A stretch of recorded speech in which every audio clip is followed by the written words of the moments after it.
On a vu que la définition d'une probabilité, c'était la suivante. La probabilité, c'est la chance calculée qu'un événement se produise. Et dans les vidéos précédentes, on s'est intéressé à cette partie de la définition, on s'est intéressé à cette notion d'événement. Et c'est dans ce cadre-là qu'on a vu la définition d'expérience aléatoire, de résultat, et puis d'union d'événements, d'intersection d'événements et d'événements complémentaires. Dans cette vidéo, on va s'intéresser à cette partie-là de la définition.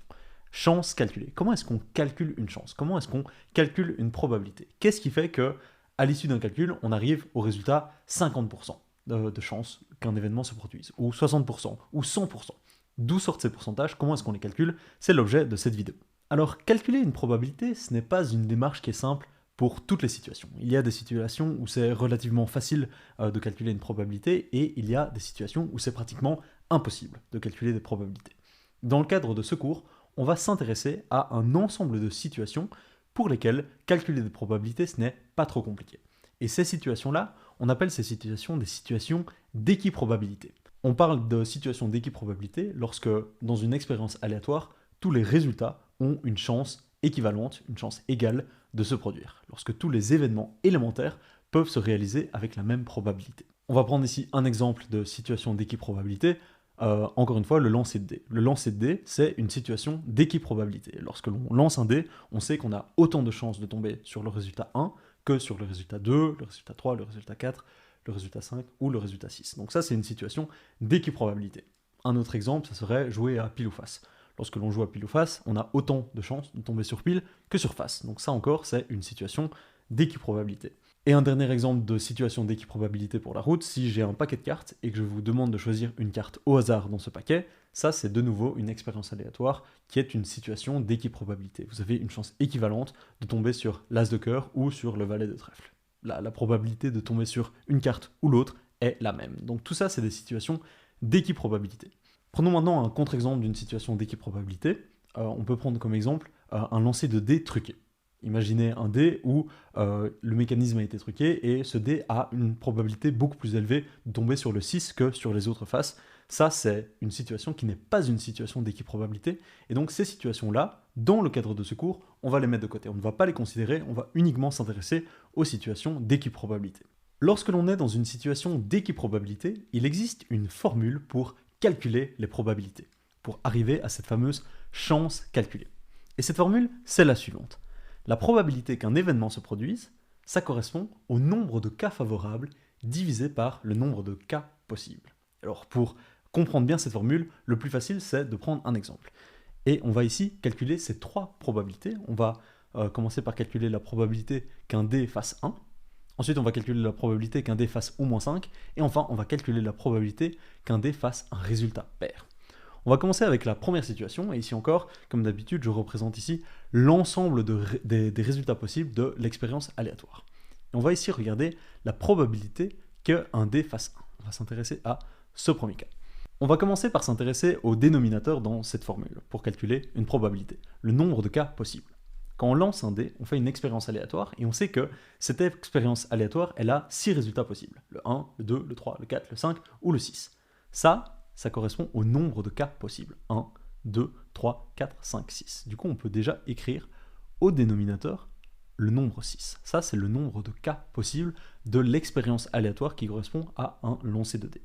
Maintenant, on va s'intéresser au nombre de cas favorables, c'est-à-dire le nombre qui est au numérateur dans la formule de calcul de probabilité. Alors, si on lance un dé, le nombre de cas favorables, ça correspond à la situation où le dé fait effectivement 1. Il y a un résultat parmi les 6 qui est favorable à l'événement, le dé fait 1. Et du coup, ici au numérateur, on va mettre 1. Ce que l'on fait ici, en fait, on regarde le nombre de résultats qui composent l'événement, le dé fait 1. Et le dé fait 1, c'est ici un événement élémentaire qui n'est composé que d'un seul résultat, et c'est ce 1-là qu'on met au numérateur. Et on en a déjà ici fini avec notre calcul de probabilité. La probabilité qu'un dé fasse 1, c'est égal à 1 sur 6. Il y a une chance sur 6 que le dé fasse 1 dans cette expérience aléatoire de lancer de dés. Et 1 sur 6, si vous le tapez à votre calculatrice, vous obtiendrez comme résultat 0,167. Et vous voyez bien ici que ça, c'est la chance calculée que l'événement se produise, et c'est bien une chance qui est comprise entre 0 et 1. Et alors ce chiffre-là, on peut l'exprimer sous forme de pourcentage. 0,167, c'est exactement la même chose que 16,7%. Voilà, c'est juste une autre manière de noter le résultat. Donc la probabilité qu'un dé fasse 1, c'est une probabilité de 16,7%. Voilà, c'était notre premier exemple de calcul de probabilité. On va maintenant passer au deuxième exemple. On va maintenant s'intéresser à la probabilité que le dé fasse au moins 5. Et ici encore, on va commencer par le dénominateur, mais l'expérience aléatoire est la même. On est toujours dans une situation où on fait un lancer de dés, et du coup le nombre de cas possibles ici, eh bien ça reste 6. C'est en fait le nombre de résultats qui font partie de l'ensemble univers, donc l'ensemble de tous les résultats. Ici c'est 6. On va maintenant s'intéresser au numérateur de la formule. On va essayer de calculer le nombre de cas favorables de l'événement le dé fait au moins 5. Alors le dé fait au moins 5, ça correspond à cet événement ici, et cet événement, on voit qu'il est composé de deux résultats, le résultat 5 et le résultat 6. 1, 2. Le 2 ici, c'est le 2 qu'on va mettre au numérateur, et on en a fini avec notre calcul de probabilité. La probabilité que le dé fasse au moins 5, c'est égal à 2 sur 6. Et 2 sur 6, c'est en fait égal à 1 sur 3. Donc il y a une chance sur 3 que le dé fasse au moins 5, et ça c'est notre calcul de probabilité.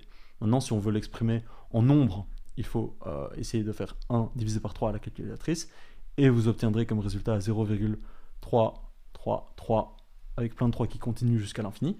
Et si vous voulez l'exprimer en pourcentage, vous obtiendrez ici 33,33, etc., etc%.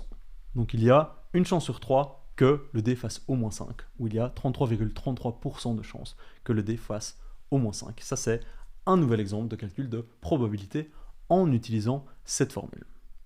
Je rappelle ici que cette formule, elle ne fonctionne que dans des situations d'équiprobabilité. Si on essaie ici de calculer des probabilités pour un dé truqué, cette formule-là, elle ne fonctionne pas. Ici, dans le cadre de ce cours, on va s'en tenir aux situations d'équiprobabilité. On va maintenant passer au troisième exemple. On va maintenant calculer la probabilité qu'un dé fasse un résultat pair. Comme d'habitude ici, on commence avec le dénominateur de la formule, et le nombre de cas possibles ici, eh bien c'est toujours 6. On est toujours dans la même expérience aléatoire, donc le nombre de cas possibles, c'est toujours 6. Par contre, le nombre de cas favorables, donc au numérateur, il a changé. Le dé fait un résultat pair, ça correspond à l'événement suivant. Le dé fait 2, ou le dé fait 4, ou le dé fait 6. Et cet événement, il est composé de 3 résultats, le 2, le 4 et le 6, 1, 2 et 3. Et du coup, c'est le 3 qu'on met ici au numérateur. Et on en a fini avec notre calcul de probabilité. La probabilité que le dé fasse un résultat pair, c'est 3 sur 6. 3 sur 6, ça peut être simplifié comme étant 1 sur 2. Et 1 sur 2, ça fait 0,5. Ou en pourcentage, ça fait 50%. Donc il y a une chance sur 2 que notre dé fasse un résultat pair. Ou il y a 50% de chance que notre dé fasse un résultat pair. On a fait 3 exemples avec un lancer de dés, maintenant on va s'intéresser à d'autres expériences aléatoires. On va maintenant calculer la probabilité de l'événement suivant. On va regarder la probabilité qu'une pièce fasse pile. Donc si on est dans un autre cadre, on est en train d'analyser une autre expérience aléatoire, on n'est plus dans un lancer de dés, on est dans un lancer de pièces. Et alors la situation est différente parce que le nombre de cas possibles ici, il n'est plus égal à 6, il est cette fois-ci égal à 2. Lorsque l'on lance une pièce, on peut soit faire face, soit faire pile. Il y a 2 cas possibles pour un lancer de pièces. On va maintenant s'intéresser au numérateur de la formule. Quel est le nombre de cas favorables? Eh bien, lorsque l'on regarde l'événement, la pièce fait pile, sur pile ou face, il n'y en a qu'un seul qui est favorable, c'est la pièce qui fait pile. Donc il n'y en a qu'un seul, et c'est bien le 1 que l'on retrouve ici au numérateur dans notre formule. On se retrouve maintenant avec notre résultat final. La probabilité qu'une pièce fasse pile, c'est bien égal à 1 sur 2, ou 0,5 ou 50%. On va encore prendre quelques exemples. On va maintenant s'intéresser au tirage au sort d'une carte dans un jeu de cartes. On va commencer avec cette situation. On va regarder la probabilité de tirer l'as de cœur dans un jeu de cartes. Alors ici, ça c'est un petit peu la situation. Ça représente toutes les cartes d'un jeu de cartes. Et l'as de cœur, il se trouve ici. Alors, si maintenant on s'intéresse à la formule, on va commencer par calculer le dénominateur. Quel est le nombre de cas possibles? Eh bien, le nombre de cas possibles dans cette situation, c'est en fait égal à 52. Si on s'amusait ici à compter toutes les cartes de ce jeu de cartes, on arriverait à 52. 52, c'est le nombre de cas possibles de l'expérience aléatoire. Donc ici, au dénominateur, on peut noter comme nombre de cas possibles 52, puisqu'il y a 52 cartes dans un jeu de cartes. Et maintenant, au numérateur, on va regarder le nombre de cas favorables, donc le nombre de résultats que l'on trouve dans notre événement tirer l'as de cœur. Et on voit ici que notre événement, il est composé que d'un seul résultat. Et du coup, ici au numérateur, on peut noter 1. Et 1 sur 52, c'est la probabilité de tirer l'as de cœur dans un jeu de cartes. On peut calculer ce résultat à la calculatrice. 1 sur 52, c'est égal à 0,019. Donc il y a 1,9% de chance de tirer l'as de cœur dans un jeu de cartes. On va maintenant s'intéresser à un dernier exemple. On va regarder ici la probabilité de tirer une carte trèfle dans un jeu de cartes. Alors ici, si on entoure l'événement tirer une carte trèfle dans l'ensemble de tous les résultats possibles, on se retrouve en fait à entourer tous ces résultats possibles là. On peut tirer l'as de trèfle, mais aussi le 2 de trèfle, le 3 de trèfle, le 4 de trèfle, le 5 de trèfle, le 6, le 7, le 8, le 9, le 10, le valet, la dame ou le roi de trèfle. Donc au final, il y a 13 cartes différentes que l'on peut tirer qui sont des trèfles. Donc au dénominateur, si on veut maintenant appliquer la formule pour calculer la probabilité de cet événement, on sait que le nombre de cas possibles, c'est toujours 52. Il y a 52 cartes qu'il est possible de tirer. Et maintenant, si on s'intéresse au numérateur de la formule, on voit qu'il y a en fait 13 résultats possibles dans l'événement tirer une carte trèfle, étant donné qu'il y a 13 cartes trèfle dans un jeu de 52 cartes. Donc on note ici 13 au numérateur, et le résultat de cette division, 13 divisé par 52, ça nous donne la probabilité de tirer une carte trèfle. Si on simplifie la fraction 13 divisé par 52, on se retrouve avec la fraction 1 sur 4. Si on divise ici le numérateur par 13, 13 divisé par 13, ça nous donne 1. Et si on divise le dénominateur 52 par 13, ça nous donne 4. Donc ici, il y a en fait une chance sur 4 de tirer une carte trèfle, ce qui n'est pas surprenant. Et 1 sur 4, ça correspond à 0,25. Donc il y a 25% de chance de tirer une carte trèfle dans un jeu de cartes de 52 cartes. Très rapidement ici, on va s'intéresser à deux cas particuliers. Et on va reprendre notre expérience aléatoire de lancer de dés.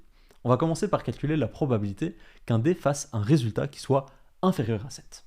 Alors, si on doit calculer cette probabilité-là, ce que l'on va faire, c'est d'abord calculer le dénominateur, le nombre de cas possibles. Ici, pour le lancer de dés, on commence à le connaître, c'est 6. Et maintenant, on va s'intéresser au nombre de cas favorables. Donc, l'événement, le dé fait un résultat qui est inférieur à 7, ça correspond à une situation où le dé fait 1 c'est bien inférieur à 7, 2, 3, 4, 5 ou 6.